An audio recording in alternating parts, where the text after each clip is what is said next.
Yes, I regret buying the Apple Watch Ultra 2 because it's incomplete.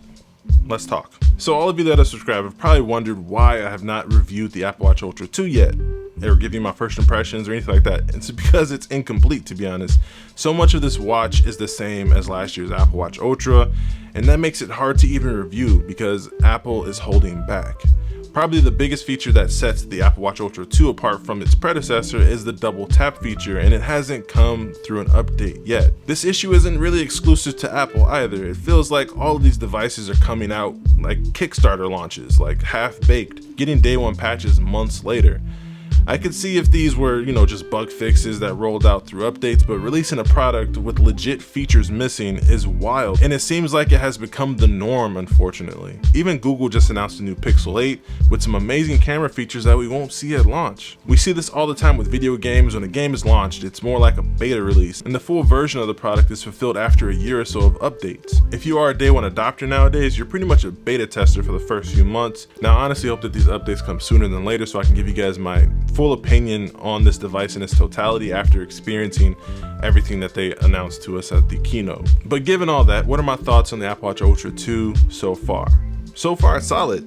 It is essentially last year's Apple Watch Ultra with a faster processor and brighter screen. One thing that's always apparent to me when using a new device on a new version of the OS is that the operating system was truly made for that new product and merely adapted to work on the last generation product. You always get that new car smell and smooth drive when new software meets new hardware. Now, the Apple Watch Ultra 1 of course didn't feel slow in any way, but they somehow made it even smoother and more responsive. The new 3000 nit screen brightness is something that is noticeable when you actually need it. For instance, when you're walking around in the middle of the night and you need a flashlight, or on a bright sunny day. But in normal lighting conditions, it looks about the same, and that's not a knock because the first Apple Watch Ultra was really good. Siri, of course, is on device now. It's more responsive. Everything is computing on the new S9 SIP system on a chip. But Siri still kind of sucks.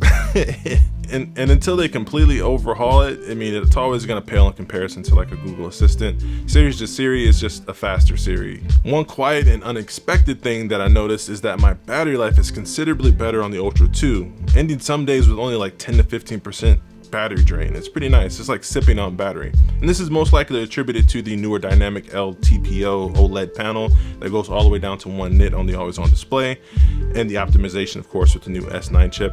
But I'm happy that it's here nonetheless.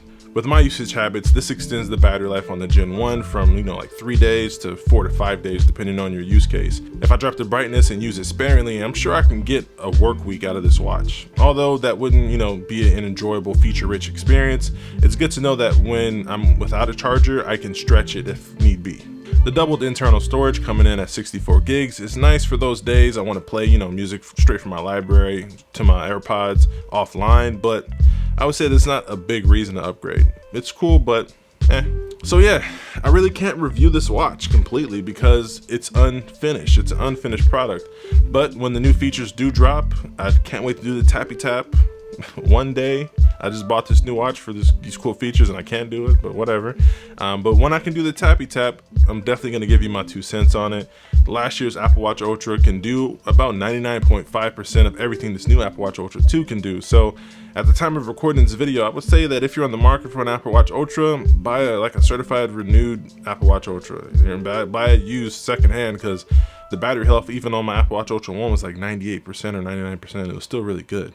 Save a few bucks in that route. Like I said, hopefully these updates come sooner than later and I can give you guys my full opinion on this watch after using it over an extended period of time with the new double tappy features. But when those features do drop, we'll cover them and we'll go from there. But until next time, thank you for watching. Hit that subscribe button on your way out. Stay fresh. Peace.